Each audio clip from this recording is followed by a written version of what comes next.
से ज़्यादा बाधाएं उत्पन्न की गई दिल्ली केजरीवाल सरकार के कामों पर राज्यपाल अधिकारियों के द्वारा। उसके बावजूद हम फायदे का बजट लेके आ रहे हैं और साथ ही उनका ये भी कहना था कि लोगों की प्रति व्यक्ति आय बढ़ी है और वो राष्ट्रीय स्तर की तुलना में 2.5 गुना ज़्यादा है। कैसे देखते हैं? देखिए, दिल्ली ने अरविंद केजरीवाल जी के नेतृत्व में न सिर्फ स्कूल अस्पताल के नए मॉडल स्थापित किए हैं बिजली पानी के, बल्कि पूरी अर्थव्यवस्था में भी एक नया मॉडल जो है देश के सामने प्रस्तुत किया है। दिल्ली के अंदर आम आदमी पार्टी की सरकार लोगों को बिजली पानी, स्कूल अस्पताल, महिलाओं की यात्रा, बुजुर्गों की तीर्थ यात्रा, तमाम सुविधाएं दिल्ली की जनता को दे रही है।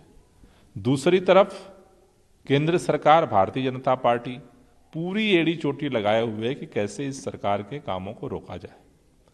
लेकिन उसके बावजूद जब पूरे देश के अंदर राज्यों का जो बजट जो है वो घाटे में जा रहा है, लगातार कर्जा बढ़ रहा है, ऐसे समय में दिल्ली के अंदर इन तमाम सुविधाओं को देने के बावजूद दिल्ली के अंदर प्रति व्यक्ति जो आय है वो बढ़ रही है, जो नेशनल मापदंड है उससे 2.5 गुना ज़्यादा बढ़ी है। उसी तरह से दिल्ली के अंदर लगातार जो बजट है वो सरप्लस में जा रहा है, घाटे में नहीं जा रहा है। तो मुझे लगता है कि अगर ईमानदारी के साथ एक सही विजन के साथ काम किया जाए तो देश के अंदर भी ये बदलाव संभव हो सकता है। जी, एक दिल्ली में दिख रहा है जो लगातार पत्र व्यवहार हो रहा है सीएम और एलजी के बीच में। बीते दिनों हमने देखा कि तीसरी बार राज्यपाल ने लिखा, पहले एलजी ने लिखा, फिर सीएम ने जवाब दिया, फिर कल एलजी ने लिखा। उस पर दिल्ली सरकार की तरफ से सफाई आई कि एलजी की तरफ से कहा गया था कि बीते दिनों में जो बयान दिए गए आम आदमी पार्टी नेताओं द्वारा वो कहीं ना कहीं अपमानजनक थे। और ऐसे में आप कैसे कह सकते हैं कि उपराज्यपाल अपमानजनक भाषा का प्रयोग कर रहे हैं? देखिए, दिल्ली के लोगों को चिट्ठी नहीं चाहिए, दिल्ली के लोगों को काम चाहिए। दिल्ली के लोगों के 10 लाख लोगों के पानी के बिल बढ़ करके आए हुए हैं। सरकार उसको माफ़ करना चाहती है, उसका समाधान करना चाहती है। मुझे लगता है कि एलजी साहब को इसमें हस्तक्षेप करके और अधिकारियों से बात करके इसका समाधान करवाना चाहिए। आपको लगता है कि ये क्रम रुकेगा? और अब क्योंकि उपराज्यपाल की तरफ से लेटर में कहा गया था कि हम चाहते हैं कि मिलकर काम करें। नहीं, मिलकर के काम करने तो हम भी तो कह रहे हैं कि इसका समाधान किया जाए। बस मार्शल सड़क पे घूम रहे हैं 3 महीने से, उनका समाधान करने की ज़रूरत है। लोगों की पेंशन रुकी हुई है, उसका समाधान की ज़रूरत है।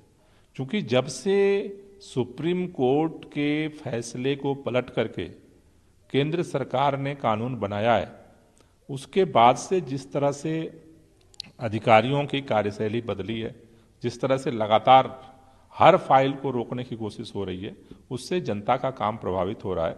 मुझे लगता है कि चूंकि अभी की तारीख में नए कानून बनने के बाद अधिकारियों के मालिक एलजी साहब हैं, मुझे लगता है कि जहाँ जहाँ दिक्कत आ रही है सकारात्मक तरीके से एलजी साहब को हस्तक्षेप करके इसका समाधान निकालना चाहिए।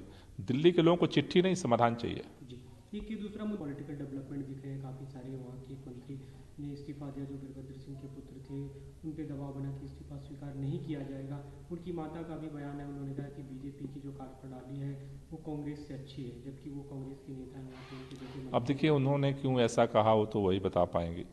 लेकिन बात केवल हिमाचल की नहीं है, पूरे देश के अंदर आज भारतीय जनता पार्टी लोकतंत्र के सभी जो मूल्य हैं, परंपराएं हैं, उनकी धज्जियां उड़ा रही है।